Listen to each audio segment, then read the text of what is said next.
Ici, il y a la délégation du parti Lumumbiste unifié, PALU, légal, historique, unique, et par la loi d'ailleurs, ça ne peut être qu'un, pas plusieurs, et c'est celui-ci, avec son arrêté ministériel d'enregistrement 252/91 de 1991, confirmé par un arrêt du Conseil d'État RORA 037 de 2022.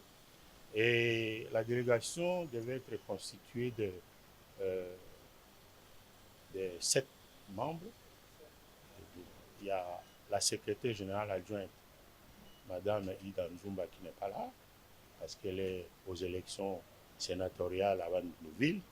Mais ici, avec moi, vous avez notre mandataire au gouvernement de la République, que vous connaissez tous. Nous avons un membre du bureau politique du parti et nous avons ceux qui tiennent ce que nous appelons la primature du gouvernement du parti, donc les membres du secrétariat permanent. Nous avons répondu donc à l'invitation du conseiller spécial du président de la République parce que nos pères fondateurs aussi de la République d'ailleurs, Lumumba Gizenga, ils nous ont appris que quand il y a une alerte pour le pays, pour la nation, il faut toujours répondre présent. Il ne faut pas refuser parce qu'il ne faut pas qu'un jour l'histoire retienne que vous n'étiez pas là et vous n'avez pas pu contribuer à solutionner les problèmes du pays. Alors, les conseillers spéciaux nous a reçus dans le cadre des consultations. Consultations, je pense que c'est assez précis. Il s'agit de consultations. En lingala, ça serait Kotuna Mituna, Kotuna Makanisi. Ce n'était pas les concertations. Parce que les concertations, c'est une zone du Koyoka. Ça, c'est autre chose. Donc, dans ce cadre-là, chargé par le président de la République, dans ses missions régaliennes, parce que n'oubliez pas que, au regard de la Constitution, au regard du pays, il y a quelqu'un qui a la charge de conduire la nation, de représenter la nation et de se battre pour son intégrité. C'est le président de la République. Quel qu'il soit, quand il est là, nous devons tous l'appuyer pour ces missions-là exactement, parce que si tout va mal, vous pouvez être sûr que ce n'est pas lui seul qui va en subir, mais c'est tout le monde qui va subir.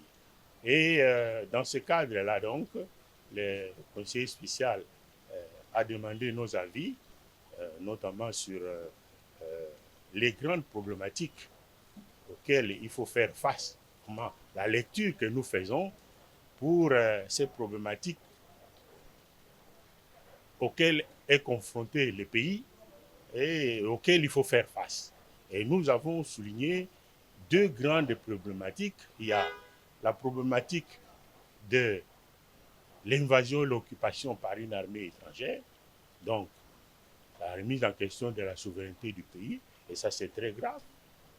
Et deuxièmement, les problèmes de guerre en interne, parce qu'il y a des insurgés congolais qui sont là aussi en train de combattre, et ce qui peut nous amener à une balkanisation, de fait, à une détérioration même du travail, de la production, donc une détérioration des moyens, des ressources, ce qui conduira, quand l'État ne peut plus être en mesure de faire face à ces missions, à une chaotisation du pays.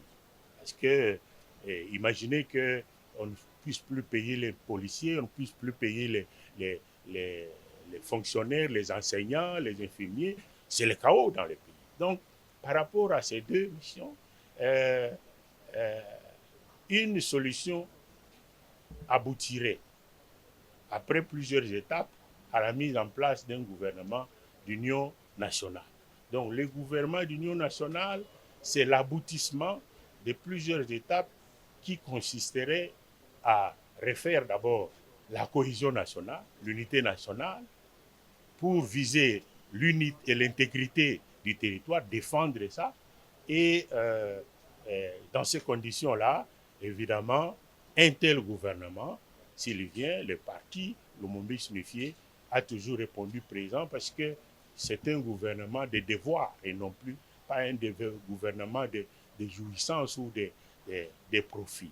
Mais ça ne peut arriver qu'au bout d'un processus pour refaire la cohésion, pour refaire l'unité, pour que tous ceux qui ont un poids politique, une certaine influence politique sur le peuple, sur l'opinion, puissent être mis ensemble, s'entendre et alors mettre au point cette équipe-là pour remplir ses missions.